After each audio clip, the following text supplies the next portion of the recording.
magandang umaga sa inyong lahat. Happy Sunday! Si Johan ay pumasok na. Cauliflower. So, ito yung ulam for today. And then sa akin, papakita ko sa inyo. Paksiw. Ahapon yan. Sabi ni Deepak, kakapon na ba ito? Sabi ko, hindi. Huwag yan kasi the more na tumatagal ang paksiw ay sumasarap.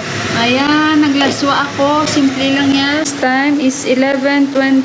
Mag-11:30 na. Si Deepak kasi nag-birding pa. And niready ko na lahat kasi hindi ko naman alam kung anong lulutuin niya. Ready lahat one. Not everything was ready. Oy, ready All na. the dishes there, my God. This is what? Waiting for me there, no? Sabi niya, no, ready yung mahugasin. Nag-antay pa nga sa akin. No, what I mean to say, I make ready, no, the onions, the ginger garlic. Alam nyo guys, nasanay na talaga yan siya ang kumikilos. Kagabi guys, ayan yung aking video. Hindi niya alam yan, namamalansya siya ng uniforme ng anak niya. Tingnan niyo, tuwad ng tuwad siya dyan. Pag nakita niya ako na kinuhanan ko siya ng video, magagalit yun. Active na active. Kaya hayaan ko, mabuti yan na mayroon na siyang routine, mayroon na siyang masanay na siya dahil para mas mabilis din sa akin. Alam niyo ba, sabi ko sa kanya, ipapayos namin yung laptop namin dahil na ano namin yun, pinalakihan namin ng space yung laptop. How we call that one? That when we bring that to the andyan. Kasi yung kaibigan niya nga nagtatrabaho sa Apple. Which department andyan? Technician? Technical department? Sa technical department. Basta ganun na kasi mabilis siyang mapuno. Sabi ni Deepak, ayun, papalitan namin nun para hindi mabilis mapuno yung memory niya. So after nung pinapalit namin, hindi pa nga siya nabutan mga buwan. Sabi ko nga kay Deepak, it did not reach like how many months, just only maybe 2 months. So every time we on, it parang nag-off siya, it's turning off itself automatically. So hindi siya namin ma-on guys, parang nag-off na siya. So sabi ko kay Deepak, kailangan maayos ito before ng dasay. Kasi nga, syempre, andito sila ni Ama and during dasay, everything is closed here. Kasi ito yung pinakamahabang nila, magiging holiday nila, lahat-lahat. And bihira ang magbubukas that time.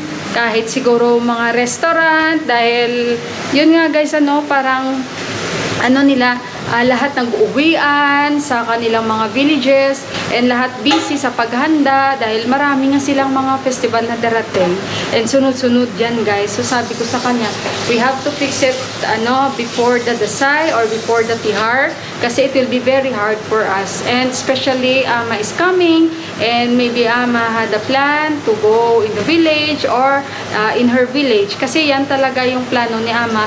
Uuwi kami doon sa kanyang village, hindi pa tayo nakapunta doon guys, and si Deepak doon siya talaga ang kanyang birthplace.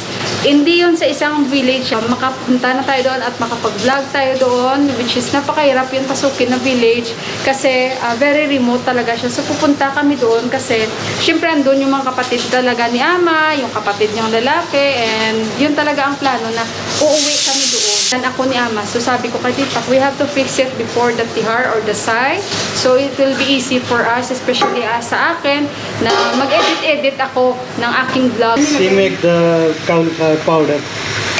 Kasi it's very small, the cauliflower.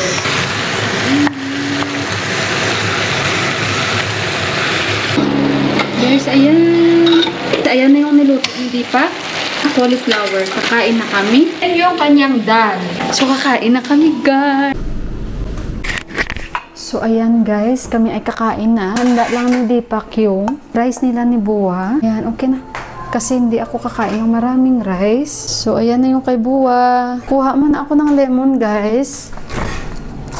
Sa amin, lemon is life. Presentation si Deepak, chili, pampagana talaga, no? Lemon, tsaka cucumber. So, kain tayo. Hindi yan sila kakain na paksiw. Naubos ko na yung ulo ng paksiw ko, guys. Sa totoo lang. Lagyan ko lemon. Sarap din yung ulam nila. Kain tayo. Maraming malunggay ito. Yuhan, kakain din ito mamaya. Thank you, Lord.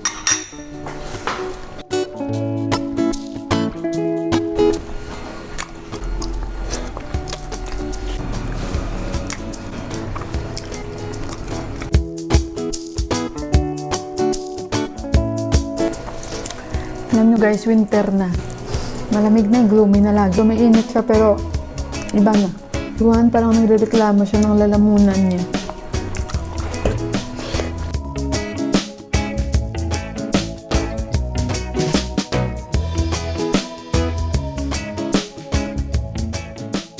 Guys, ayan, tingnan niyo yung aking glass, oh. Nakatabingi siya, oh, ganyan. Kasi nga, hindi man sadya ni Johan na upuan niya. Maganda ito, guys. Wala naman siyang brand, pero matibay siya.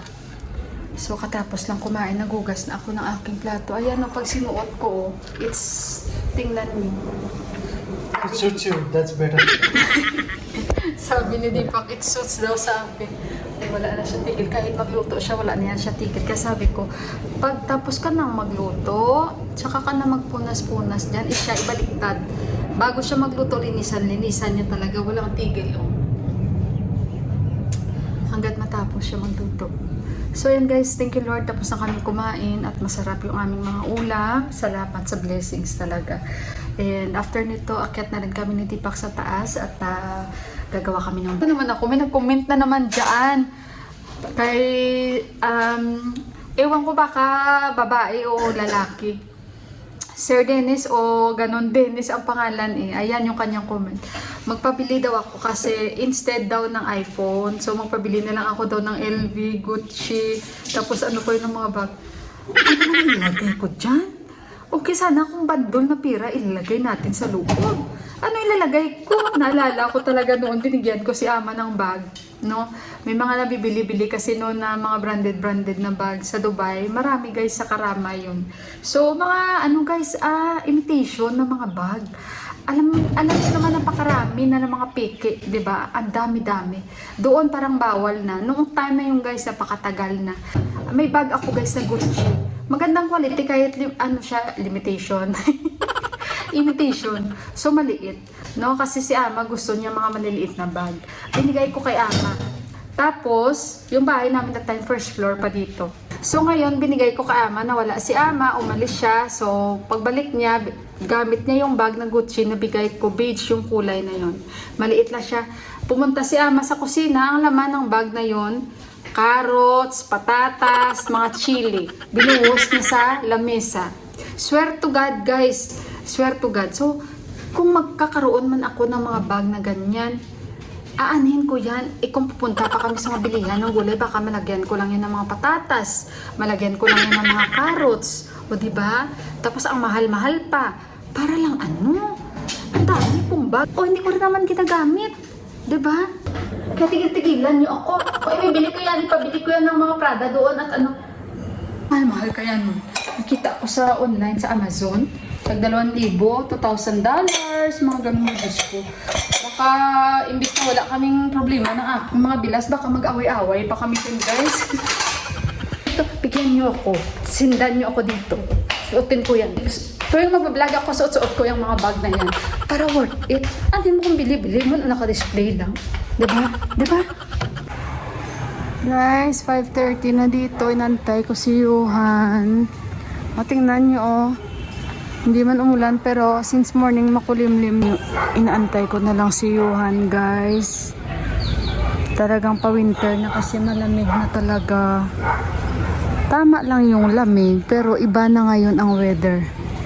Ayan. So nandyan si Buwa.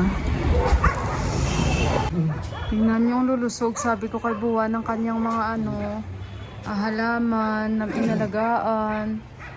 Kaya yan, mamimiss ko yan si Buwa. Lusog-lusog nito, oh. Tagal-tagal na rin ako hindi nakakyat sa rooftop. Hayaan ko muna. So, ayun guys. I-end ko na yung vlog dahil si Juan parating na rin. And maraming salamat pong muli sa pagsama again sa aking vlog for today. Ingat kayong lahat. God bless us all and I love you. Good night, guys!